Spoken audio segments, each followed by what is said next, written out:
Cotas normalmente são debatidas apenas em contexto de provas, Enem, concursos e assim por diante. Entretanto, o que eu vou mostrar aqui é que, na verdade, no conceito mais genérico, elas estão em quase todas as instituições públicas e privadas. E quando são bem feitas, elas na verdade são ótimas formas de você aumentar a eficiência de empresas, torná-las mais lucrativas e de instituições públicas. Então, falando além da questão do Enem, cotas raciais e coisa assim, eu vou explicar aqui a importância das cotas e como elas deveriam ser mais ampliadas e pensadas em outros contextos. Então, se você quer entender isso, fique por aqui.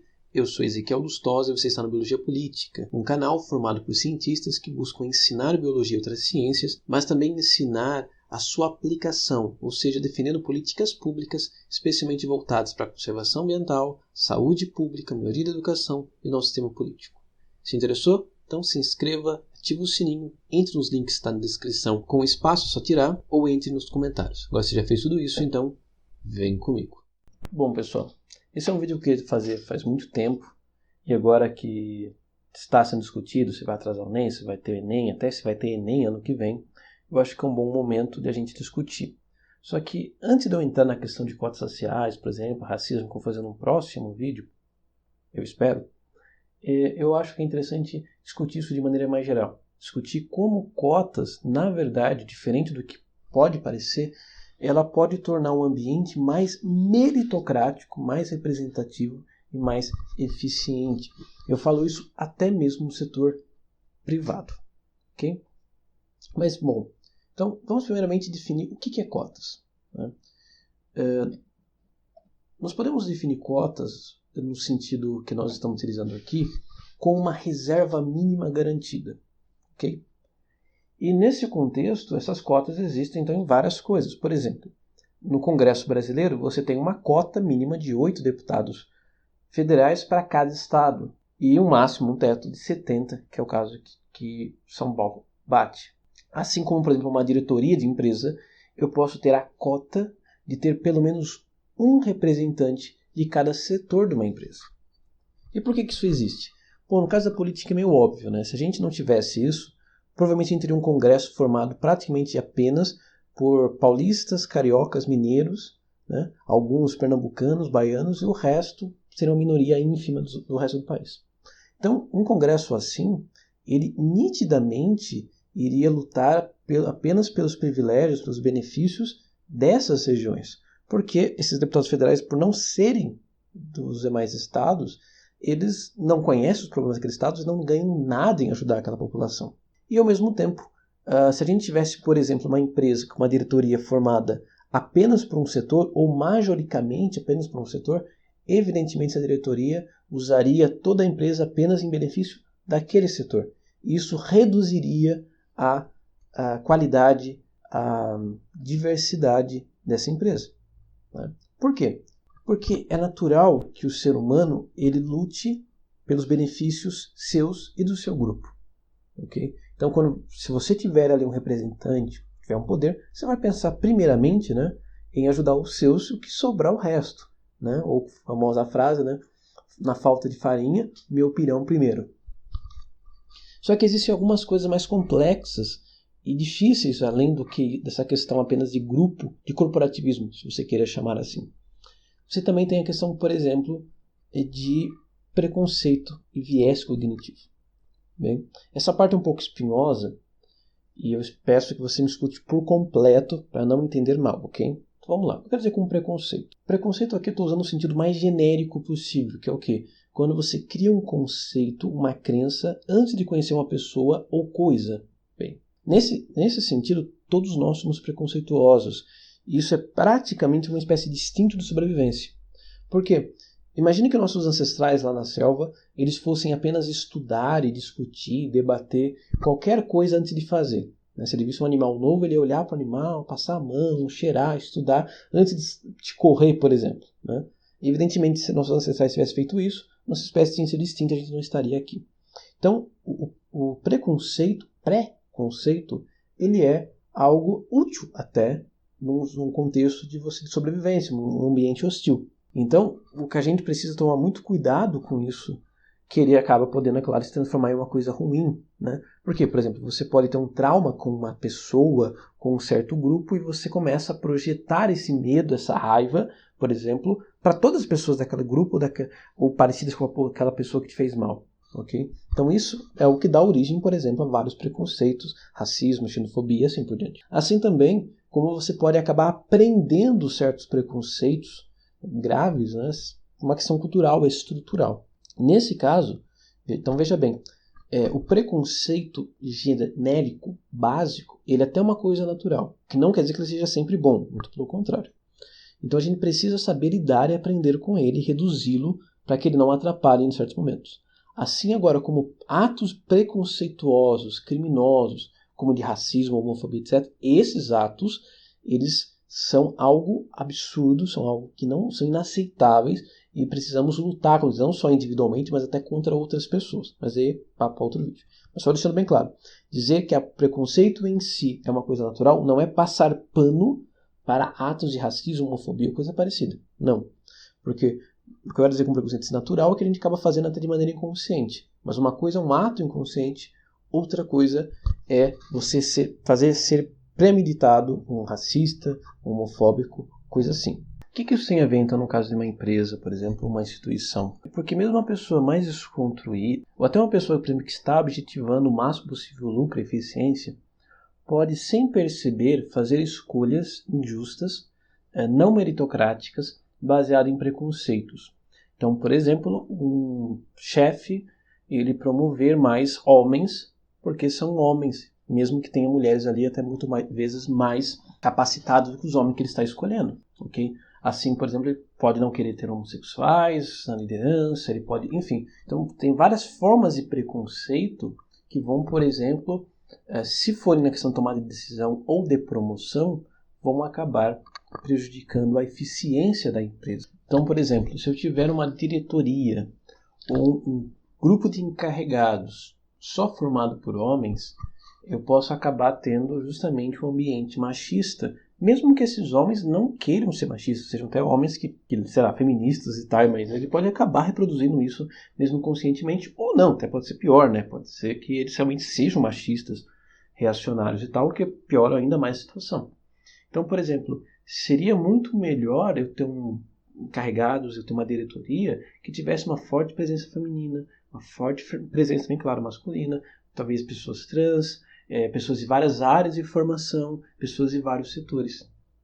Uma forma simples de fazer isso, ou uma das formas mais simples, é de você criar uma cota. E assim você vai garantir que, se uma pessoa se destacar, né, de merecer uma vaga maior, ela tem uma característica que pode gerar um certo preconceito e não vai atrapalhar. Assim também, na hora que a diretoria tem que tomar uma decisão, por exemplo, de cortar uma coisa, de investir mais em outra, assim por diante, não vai ser uma decisão baseada em puro corporativismo, né? O grupo maior sempre querer se beneficiar. Não, vai ser uma atitude mais racional, pensando no todo. Por exemplo, né, imagina uma empresa, aqui inspirado na empresa que eu fiz estágio antes, né, que uma empresa, por exemplo, tem lá o RH, claro, mas você tem uma parte que produz laser, uma parte que produz cosméticos, equipamentos para cirurgia e aparelhos odontológicos. Né? Se eu tivesse uma diretoria formada apenas, ou pela sua grande maioria, pelo pessoal de laser, evidentemente essas outras áreas, os problemas delas seriam completamente ignorados, e aí a empresa começaria cada vez mais a ficar mais dependente, por exemplo, do laser. E aí, se um dia vender menos laser, a empresa vai à falência, porque ela só dependia desse setor. Agora, se você tem uma diretoria mais diversificada em setores, né, às vezes até de uma quantidade igual, então você teria ali tomadas de decisões de melhorar investimento, etc, etc, etc, com uma maior parcimônia. Agora, também, né, se essa diretoria, por exemplo, formada só por homens, poderia ter justamente o problema de que houvesse machismo, sejam beneficiados homens só por serem homens, e assim por diante. Então, uma diretoria, por exemplo, de uma empresa que seja mais plural, mais representativa, por incrível que pareça, ela pode ser muito mais eficiente que outras, ok? Mas assim, isso que eu estou falando tem base científica? Tem. Teve uma pesquisa em 2018 que mostrou que as empresas que tinham uma diretoria, uma liderança, encarregados mais plural, e tinham leis mais flexíveis, eram empresas que eram muito mais produtivas, tinham um lucro muito maior que as demais empresas com um método mais tradicional. Ou agora no ponto da vista política, não precisa nem dizer, né? Mas, por exemplo, um caso que foi muito lembrado recentemente, é que países que têm muitas mulheres na sua política, às vezes são até a maioria no governo, são países que normalmente têm um menor índice de corrupção. Então, como todos nós podemos ser preconceituosos, ou ter um viés cognitivo, sermos parciais, mesmo sem perceber, cotas, para eu ter vários pontos de vista, são uma ótima forma de aumentar a eficiência e criar um ambiente mais plural. E no caso de instituições públicas, isso é um ambiente mais democrático. Tem um país, por exemplo, que é um caso bem radical que expressa isso. Existe apenas um país africano que é considerado uma democracia plena e tem um EDH maior que o Brasil, inclusive. Né? E é um país que só foi ter independência em 1968 e que sofreu muito com a escravidão e é multiétnico. Ou seja, é um país que tinha muita coisa para dar errada, mas mesmo assim deu certo. Quem que é? É a Maurícia. E como que esse país, por exemplo, conseguiu tudo isso? Primeiro que tem um sistema político muito avançado, muito moderno, que é uma república parlamentarista, né, aprendendo muito aos moldes do modelo britânico. Mas, para evitar conflitos étnicos, o que eles fazem? Eles criaram uma espécie de cota para que sempre houvesse um equilíbrio na representação das principais etnias do país. Então você tem, por exemplo, eles têm uma assembleia, né, um parlamento deles, um congresso deles, tem 70 cadeiras, mas só 62 são eleitos e as 8 cadeiras são escolhidas pelo Supremo Tribunal de acordo e dando mais cadeiras para as etnias que ficaram com menos representantes. Assim, independentemente das questões eleitorais, sempre o parlamento vai ouvir a visão, as necessidades de todas as etnias, sem precisar ter um apartheid ou coisa assim, como já ocorreu em outros países. Então isso é um exemplo bem radical de cota racial, digamos assim, atrelada à política. Mas essa questão de racismo, como eu falei, eu vou trabalhar em outro ponto, em outro vídeo. Mas bem, eu falei que eu não queria falar sobre o Enem, né, que vai falar acima do Enem, mas não posso me esconder nessa questão, porque muitos pensam, né, que cotas no Enem, principalmente cotas raciais, é uma forma de bular o sistema e uma forma menos meritocrática de escolher pessoas para o Enem. Eu não vou entrar aqui na questão se realmente só questões meritocráticas deviam ser utilizadas, mas o que eu quero lembrar aqui, né, seguindo o que eu já apresentei, é justamente que cotas, se forem bem feitas, elas tornam isso mais meritocrática, essa seleção. Por quê? Bem, sabemos que nenhuma prova é perfeita, que tanto que as melhores universidades do mundo, principalmente as americanas, não existe só um vestibular para fazer, existe uma entrevista, ver seu histórico, etc, etc, etc. Por quê? Porque não tem como numa prova você condensar ali, de maneira objetiva e clara, todo o seu conhecimento, se você está preparado ou não para aquela área. Claro, até entrevistas têm seus problemas também, não vou entrar aqui. Mas é só um ponto que eu quero levantar. Mas bem, então, sabemos que uma pessoa ela pode muito bem, no Enem ou qualquer outro vestibular, tirar, sei lá, 800, 900 em média, e uma pessoa que tirou, sei lá, 700, 800, ser melhor do que ela naquela área, naquele curso, porque talvez ela esteja mais motivada, talvez ela só estava um dia ruim quando ela fez a prova, talvez ela não teve uma ótima escola particular, ou não teve escola particular, então ela não teve cursinho, coisa assim, então ela não decorou tantas coisas, mas ela tem a mesma capacidade, ela tem a mesma vontade e capacidade de aprender. Então, se ela estiver numa faculdade pública, ela vai tão bem ou até melhor para quem não é cotista. E é importante também salientar que é bom para uma sociedade que o maior número de pessoas façam parte da ciência, desenvolvam ciência, elas tendo, claro, capacidade para isso, né?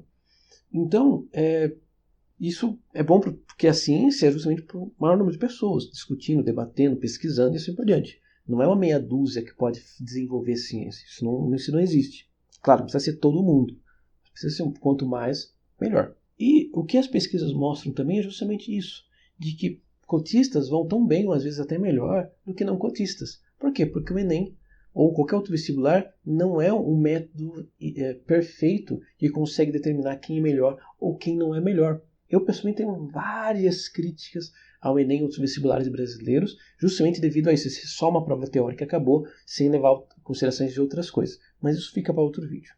A questão é, o Enem, sendo bem pensado, as cotas em vestibulares sendo bem feitas, elas, na verdade, tornam a seleção mais meritocrática. Lembrando que uma pessoa, por exemplo, rica, ela provavelmente tem dinheiro para pagar uma universidade privada. Então, por exemplo, uma pessoa que tem dinheiro, mas não foi tão bem no vestibular, ela não vai deixar de fazer faculdade, ela provavelmente vai fazer uma faculdade privada. Agora, uma pessoa pobre, que foi mal no vestibular, mas tem até um conhecimento e poderia ter aprendido mais, conseguiria fazer o curso, se ela não passar no Enem, talvez naquele ano, talvez ela não faça faculdade nenhuma, porque ela não vai ter dinheiro para pagar uma privada, e ela vai estudar e talvez vai desistir de ir para a universidade. Então, as cotas, na verdade, elas tornam a coisa muito mais meritocrática. E claro, tem relação social, política, enfim, que eu vou deixar isso para outro vídeo, ok? Bom, só um adendo sobre a questão dos cotistas, né? Para deixar bem claro, houve uma pesquisa recente, em 2017, que pegou os dados do ENAD, que é uma prova que é dada aos alunos de universidades federais no último ano, e comparou o desempenho. Teve a Gazeta que publicou falando sobre essa pesquisa, falando que os cotistas são piores em todos os cursos e tal. E o resultado, se você lê na própria Gazeta, mas também lê na própria Folha, que é a fonte da Gazeta, você vai ver que o resultado não foi tão ruim assim na verdade. O que é dito? Que eles analisaram 64 cursos em 33, okay? Ou seja, mais a metade, os cotistas tiveram uma nota, a média, né, maior ou no máximo inferior a 5%. Né? Onde eles foram melhor foram em odontologia, ciências sociais e medicina. Okay? Basicamente, os cotistas vão muito mal nos cursos de exatas. Okay? Então, por enquanto, ainda assim, os cotistas vão tão bem ou até melhor na maioria dos cursos do que não cotistas. Okay? Então, de fato, a cota não tem atrapalhado a seleção. Mas só salientando isso. E por fim, né, eu não posso aqui discutir o que torna uma cota boa, bem usada. E aí que a gente entra nessa questão. É claro que eu não estou falando aqui para tudo ser resolvido com cota. Então, não tem problema, cota. Não, vou fazer cota. Não é isso que eu estou falando, é claro, evidentemente. Porque cota, ela é justamente uma admissão, praticamente, de que o sistema oficial que você está usando não é bom o suficiente e você precisa fazer uma gambiarrinha ali, você precisa fazer um meio artificial, mais artificial, para corrigi-lo. Então, eu entendo que você deve apelar para cotas quando não existem mais outras maneiras tão eficientes para fazer isso, ok? Porque quando você cria cotas, tem outro problema de quem vai averiguar essas cotas, você cria uma burocracia maior, cria outros problemas, como, por exemplo, a questão da cota racial, tem aqui a discussão, como é que eu vou saber se uma pessoa é negra ou não, né, de fato, de maneira objetiva. Então isso é uma discussão interessante, como eu falei, mas vou deixar para o outro vídeo. E aí a gente pode pensar, por exemplo, na questão, na política principalmente. Então, por exemplo, uma coisa que já está sendo debatida há algum tempo no Congresso é de aprovar uma cota para mulheres. E não é uma cota, por exemplo, como agora, para candidatas, mas uma cota para cargos públicos, uma cadeira no Senado ou algumas cadeiras na Câmara. E bem, como eu já falei anteriormente, existe sim uma pesquisa que mostra que países que têm mais mulheres no governo são países com menor índice de corrupção. Mas muito provavelmente existe essa correlação não é porque mulheres sejam mais honestas que homens, por exemplo, de maneira natural, mas sim porque poucas mulheres no governo pode ser um sinal de várias falhas no sistema político, especialmente o sistema eleitoral e partidário, que torna aquele país menos democrático. E claro, um país menos democrático vai ser um país mais corrupto, né, com raras exceções. Então, realmente, poucas mulheres na política é um problema, mas talvez seja muito melhor para resolver isso, você resolver a raiz dos problemas, que é um sistema eleitoral melhor, um sistema partidário mais aberto, etc, etc, etc, do que pensar em cotas. Então, eu sou favorável a isso. Primeiro, uma reforma política, e se isso não resolvesse, a gente pode discutir sim uma cota para mulheres no Congresso. Por que não? Okay? Agora, por exemplo, como eu falei, existem cotas para candidatos. Mas o que acontece? Quem controla normalmente quem vai ser candidato ou não são os líderes de diretório. E não esses líderes de diretório são homens. Então, o que acontece na maior parte dos partidos? Esses homens, eles escolhem as esposas, as amigas, ou até escolhem as laranjas. Ou seja, eles pegam o nome de mulheres que eles, sei lá, são empregado, coisa assim, colocam lá candidato, desvia o dinheiro que foi dado para ela, para essa pessoa, para fazer a campanha dela, e aí então é uma campanha falsa. Isso foi o que muito aconteceu nas eleições passadas. Então veja que não foi uma boa solução. Talvez, para uma coisa mais inteligente, se deveria ter colocado cotas para as diretorias e não para os candidatos. Okay? Outra coisa, um problema que nós temos aqui no Brasil e no mundo, até mais principalmente no Brasil, nós somos um país que temos a maior parte dos alunos de graduação são mulheres. Mulheres. Entretanto, no mestrado e no doutorado, isso vai caindo cada vez mais. Então, e também na graduação, as mulheres que têm menos bolsas, por exemplo. Isso pode ser muito bem um resultado de machismo. Você tem mais professores, mais líderes de departamento homens, então esses homens vão acabar beneficiando mais homens, alunos homens. E é claro, você também tem a questão de por que mulheres vão mal no mestrado e doutorado, por questões de casamento, filhos, etc. Mas isso aí é uma outra discussão, claro. Cotas mesmo não possa resolver. Mas, então, por exemplo, você vai fazer uma cota então para que metade das bolsas tem que ser para mulher. Talvez isso não fosse bom, porque pode ter um ano que vai ter muita mulher querendo fazer pesquisa, outro ano não, então isso pode ficar um pouco ruim. Mas eu poderia justamente o quê? Não, vou colocar então cotas, por exemplo, metade ou um terço da liderança do CNPq, da liderança de outros institutos de bolsas, diretórios de universidade e assim por diante, sejam mulheres. E aí mulheres que vão destinar essas bolsas provavelmente vão destinar para mais meninas, mas é claro, de maneira meritocrática e todas as outras regras que já valem devem continuar valendo. Entende? Então, quando você faz cotas, você deve pensar de maneira estratégica e pensar, claro, sempre que vai ter alguém tentando manipular essas cotas, tentando tirar proveito dessas cotas. Então você precisa também criar contrapesos, criar meios de fiscalização, criar meios para punir pessoas que fraudam cotas, etc, etc, etc. Colocar em áreas estratégicas e para grupos estratégicos. Então pode ser sexo, pode ser gênero, pode ser classe social, pode ser etnia, e assim por diante. Ou pode ser formação, etc, etc, etc. Então as cotas, você precisa pensar muito nisso, na como que elas vão ser desenhadas, em que contextos elas vão ser aplicadas e principalmente se elas vão ser fiscalizadas. E é claro também a quantidade. Se você colocar uma cota muito grande, você pode acabar criando um problema. Por exemplo, nós temos cotas para embaixador no Brasil para afrodescendentes. E muitos anos não tem candidatos negros suficientes. E aí? Entendeu? Então, talvez fosse melhor ter cotas mais para ajudar a formação de embaixadores, né, dos cursos relacionados à área, do que necessariamente você ter uma cota tão grande para a ponta, né, para o cargo em si. Okay? Então isso é um exemplo de uma cota que até tinha uma boa intenção, mas acabou sendo mal aplicada. Ok? Bom, então é isso. Né? Espero que tenha ficado claro e mostrado como cotas são uma ferramenta importante e interessante para eu ter instituições mais democráticas, mais eficientes e mais meritocráticas, e também para ter empresas mais lucrativas, mais meritocráticas, mais eficientes. Ok? E aí, todos esses conceitos que eu apresentei são importantes para o meu próximo vídeo, que eu pretendo discutir então a questão das cotas raciais e do racismo. E aí, além da questão de eficiência, mostrar como cotas são uma ótima ferramenta, sim, para combater o racismo. Então, você concorda? Se gostou?